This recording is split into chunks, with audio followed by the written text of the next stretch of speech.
Good day, Honors Biology students. Welcome to Video Lecture Episode 15. Today we're really going to start diving into Chapter 12, Section 1. Remember in our last lecture, we just barely started in the chapter. Remember Chapter 12 is titled Molecular Genetics, and in particular we're in Section 1, which is DNA, the genetic material.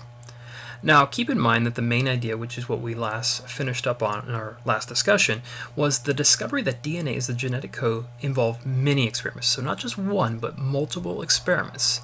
So let's go talk about how that happened. Well, first off, I'm going to kind of connect this to life outside the classroom.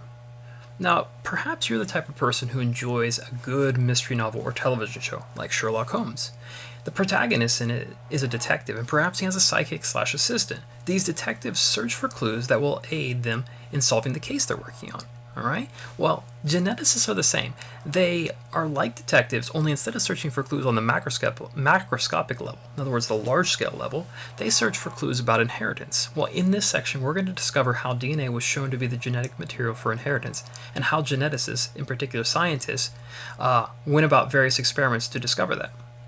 Now, as we learned in the previous chapter, Gregor Mendel's work was rediscovered in the early 1900s. Well, with its discovery, scientists wanted to know what molecule was involved in the passing of traits of inheritance.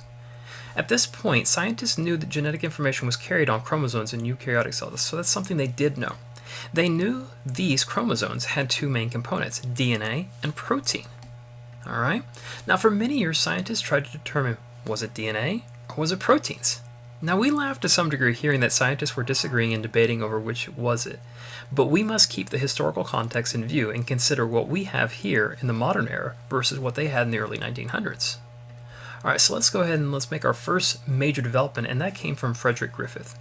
Now, the first major development to the discovery of DNA as the genetic material came in 1928, so it's almost been 100 years ago now. Frederick Griffith in 1928 was studying two strains of the bacteria Streptococcus pneumoniae, which causes, of course, pneumonia. Now, during his study, he discovered one strain could be transformed. It could be changed into the other form.